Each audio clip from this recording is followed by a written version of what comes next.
हे दोस्तों, मैं हूं doctor Sachin Goyal, consultant physiotherapist and body posture specialist. आज हम जिस टॉपिक के बारे में बात कर रहे हैं वो टॉपिक है टेल बोन पेन, यानी आपके स्पाइन के सबसे निचले हिस्से में अगर आपको किसी तरीके का पेन है उसके बारे में आज हम बात करेंगे। मेडिकल की भाषा में इसको कॉक्सिगोडाइनिया बोला जाता है, यानी कॉकेक्स हमारे स्पाइन का सबसे नीचे का वो हिस्सा है जो कि हमारे बैठने उठने में हमारी हेल्प करता है और हमें सपोर्ट प्रदान करता है। किसी भी तरीके से जब हम बैठी हुई पोजीशन के अंदर गिर जाते हैं या फिर एक ही पोजीशन में किसी सख्त जगह पर बहुत लंबे समय तक बैठते हैं तो जनरली इस तरीके के पेन डेवलप हो जाते हैं। या फिर वहाँ पर अगर आपके बोन्स में किसी भी तरीके की एबनॉर्मेलिटी है या फिर मुड़ाव वहाँ पे बहुत ही ज़्यादा है तो भी आपको इस तरीके के पेन्स हो सकते हैं। जनरली ये पेन जो हैं 3 से 4 महीने तक भी चलते हैं या फिर उससे लंबे भी चल सकते हैं। डिपेंड करता है कि आपका काम करने का तरीका कैसा है या फिर आपका ऑक्यूपेशन किस तरीके का है।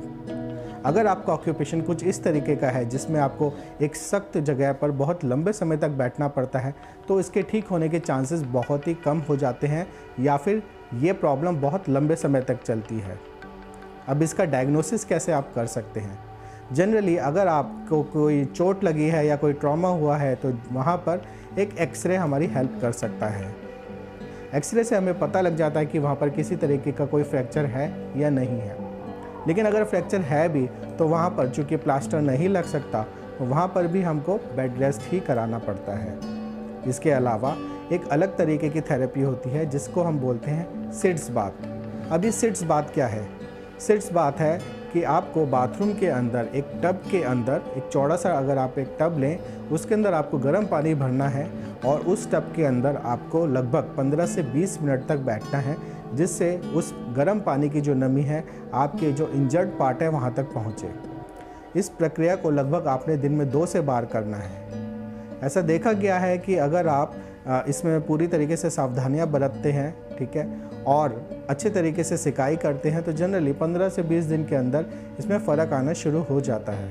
इसके अलावा कई बार दर्द की दवाइयों की भी ज़रूरत पड़ती है।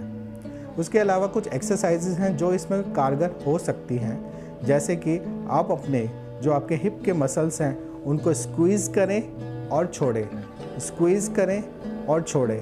इस वाले प्रोसेस को आप बैठे हुए या फिर खड़े होकर किसी भी पोजीशन में आप कर सकते हैं और दिन में इसको हर 3 से 4 घंटे बाद कुछ देर के लिए रिपीट करें। जब ये दर्द जो है किसी भी तरीके से ठीक नहीं होते तो कई बार आपको फिजियोथेरेपी भी लेनी होती है। फिजियोथेरेपी में हम लोग अल्ट्रासोनिक थेरेपी या फिर लेज़र थेरेपी का यूज़ करते हैं और साथ साथ में जो आपके साइड्स की मसल्स हैं उसको स्ट्रॉन्ग बनाने का काम करते हैं। तो अगले वीडियो में हम लोग फिर से किसी ऐसी प्रॉब्लम के साथ दोबारा मिलेंगे। तब तक के लिए धन्यवाद। अगर आपको कोई भी ऐसी प्रॉब्लम है मुझसे जो आप डिस्कस करना चाहते हैं तो आप इस नंबर पर मुझे कॉल कर सकते हैं या फिर इस ईमेल आईडी पर मुझे संपर्क भी कर सकते हैं। धन्यवाद।